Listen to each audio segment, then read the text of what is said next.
Welcome to another Foxy Games UK news video. If you like this sort of thing, like, subscribe, hit notification. Let's get into the good stuff, starting with Silent Hill 2, which is now a certified, critically acclaimed hit. If we go to the shortcut.com, literally the shortcut.com, links in the description, Silent Hill 2 review roundup, a spectacular experience. Yes, the reviews for Silent Hill 2 Remake are overwhelmingly positive. So after a rather, let's admit, underwhelming first reveal, the remake of Silent Hill 2 has now garnered the praise of the vast majority of media critics and gamers alike. Developer Bluebird team has successfully adapted the beloved PlayStation 2 classic survival horror game to modern systems, which is never an easy task. Silent Hill 2 has achieved a Metacritic score of a very impressive 87 after 49 critic reviews at the time of this video's recording, which means it received generally favorable scores, notably Eurogamer.net, who gave Silent Hill 2 a rare perfect score. Here's a quote: "Against the odds, Bluebird team has delivered a remake that both expands Silent Hill 2 in just the right places and gives careful attention to what it preserves." And that's pretty much the sentiment across most of the media outlets. They're all enjoying the game. I mean, Silent Hill 2 is a timed exclusive on PS5 and really should come to Xbox Series X and S in around a year. The game is also available on PC and is out on October 8th. It sounds like fans of the original PlayStation 2 game will have plenty to enjoy in the Silent Hill 2 remake. And it does indeed look stunning. Sound off in the comments what you think about Silent Hill 2.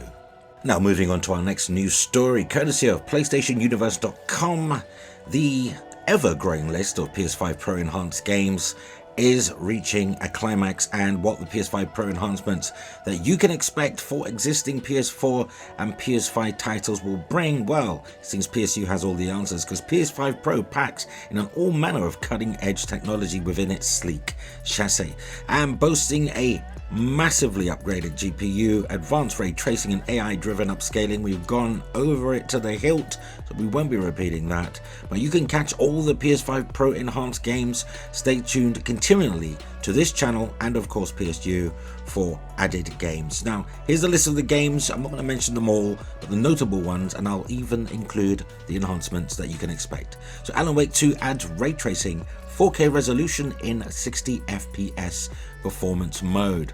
Then there's Assassin's Creed Shadows. I assume it's going to have a higher visual output resolution, because there's not much on that. Dead Rising Deluxe Remaster, additional ray tracing and maintained 60 frames per second.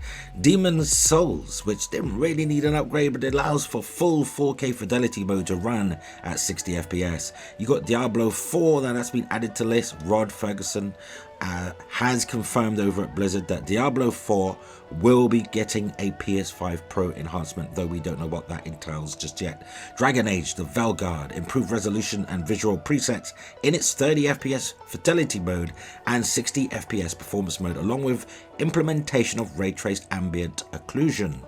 Dragon's Dogma 2, improved resolution and frame rate that gets much closer, not quite, but much closer to 60 FPS. I'm sure VRR will assist in some ways. And you've got F1 24, which provides an extensive suite of ray tracing techniques at 4K 60 FPS, a reduced detail 4K 120 mode, and an 8K 60 mode.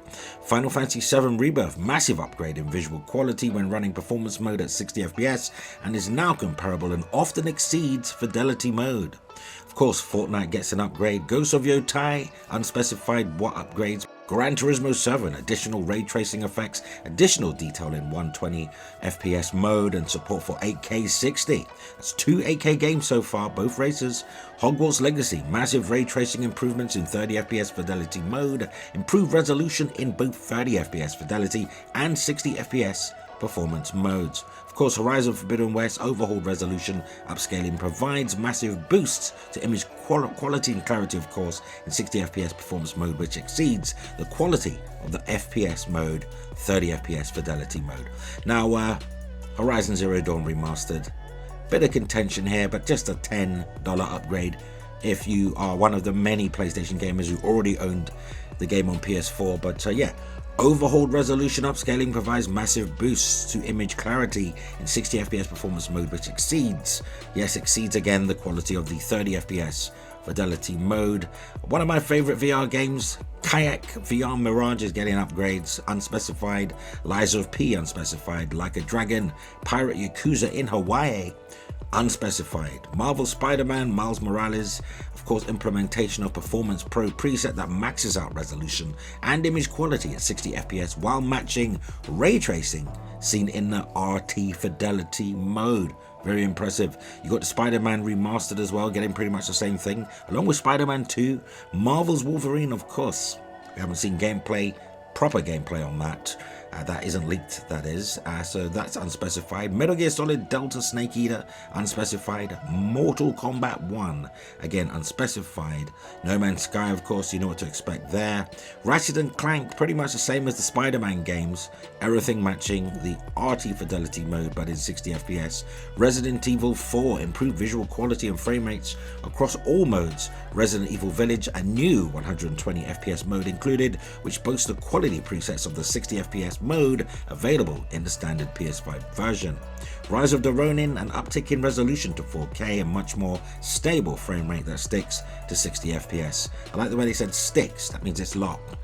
Star Wars Jedi Survivor, 60 FPS performance mode boost in resolution, of course, along with a much stable frame rate that sticks, again, to 60 FPS. Star Wars Outlaws getting much upgrades and also a PS5 Pro enhanced version, again unspecified, but I'd imagine that the performance mode is going to match quality mode at 60 FPS. Then there's Stellar Blade, which can now run native 4K at 50 FPS. That's just in line with VRR on PlayStation 5 and the Pro, because I believe there's a 48 to 60 buffer window or 48 to 120 or something. Or a special HFR mode where 4K is upscaled using PSSR and set to 80, 80 FPS. Test drive Unlimited Solar Crown, the Callisto Protocol, which was already beautiful to look at. I can't imagine how much better it's going to look on PS5 Pro. Now the Crew Motorfest, massive increase in visual fidelity and image quality when running in the 60 FPS performance mode. The First Descendant, that boasts improved resolution and ray tracing details and will be the first PS5 Pro title in the future to pair up PSSR with FSR 3.1. Interesting. The Last of Us Part 1 essentially runs fidelity mode level visuals and resolution presets at 60 FPS without any performance reduction. All existing standard PS5 presets also remain available to the user. The Last of Us Part 2 Remastered essentially runs fidelity mode level visuals and resolution. Yes, again, like The Last of Us Part 1, presets at 60 FPS without performance reduction. All existing standard PS5 presets again remain available. And there's the Until Dawn remake, unspecified, but yeah, PS5 Pro getting lots of games. I imagine leading up to the release on November 7th, there'll be a lot more every day on a daily basis. I can imagine more games added to the list, but it's looking mighty impressive, isn't it? Moving on to pushsquare.com, link in the description with the headline Unreal Engine 5, the latest iteration of the Unreal 5 engine 5.5. Seriously impressive Megalights tech demo, which was running on a PS5 to a stunned audience. So Sony and Epic, it's understood, have been close partners for a long time, with the former investing a considerable amount of money into the latter. It's little surprise then to see Unreal Engine 5's latest tech demonstration presented running on a PS5, and it looked stunning. As part of Epic's Unreal Fest presentation, it highlights an experimental new feature of Unreal 5.5 named Mega Lights. In short, the tech allows for thousands of light sources to cast realistic light and shadows in environments in real time without compromising on performance. And you can watch the demo right here in this video. Also go to Push Square, where they have the featured video and where the character walks through various realistically lit environments. This includes a large space filled with neon signs, decorative lights, flying drones and more. The overall effect looks fantastic. The fact that it's running live on a PS5 means it's not exclusive to high-end gaming PCs. This is tech that we could see in Unreal Engine console games over the coming years. No mention is made of PS5 Pro, but suggesting this is running on a standard PS5, which makes it all the more incredibly impressive. So, Sony seems pretty proud as it shared the Megalight segment on its PlayStation socials.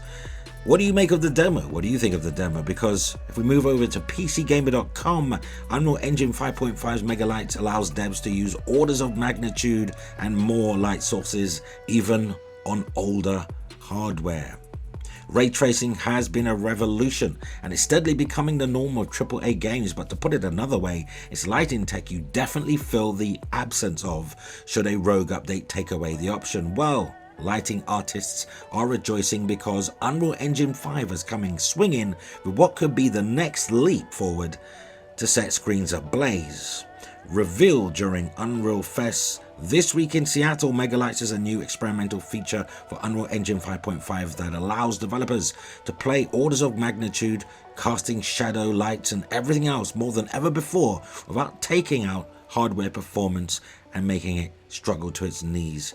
YF Johnson, Senior Director of Product Strategy for Unreal Engine at Epic Games, led the presentation, pitching the tech by saying, and I quote, "Unreal Engine is at its best when users can express themselves without technical constraint like Nanite did for triangles or Lumen for global illumination. Megalights removes limitation in a whole new category, direct lighting and shadows."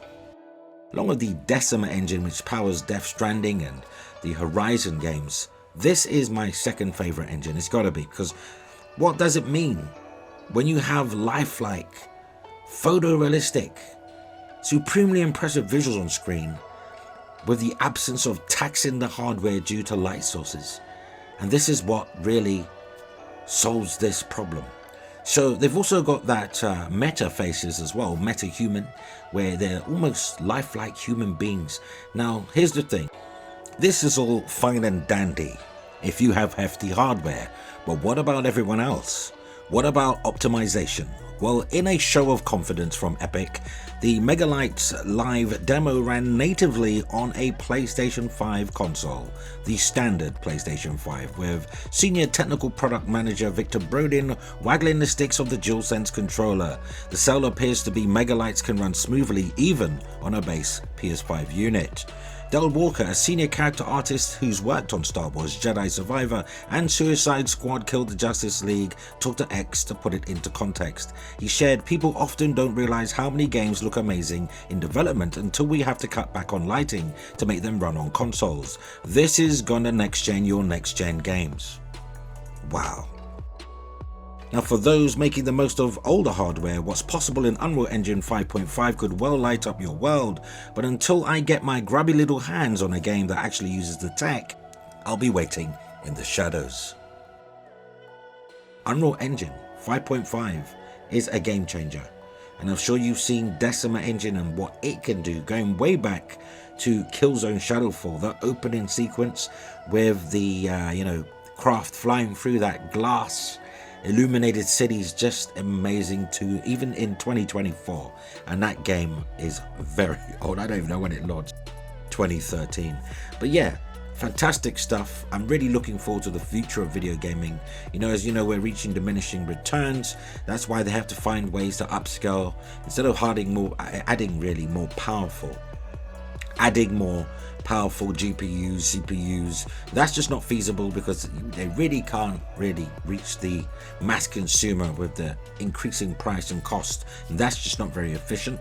So all of these techniques like PSSR on PlayStation 5 Pro, and then you've got DLSS and other equivalents, they're there to help reduce the constraints on hardware so we can get beautiful games. But I'm afraid it's going to take, machine learning and AI upscaling. Really, that is the future. But if you like this sort of thing, because that brings us to the end of the video, don't forget, like, subscribe, hit notification. Enjoy your weekend. Until next time, play games, not corporations.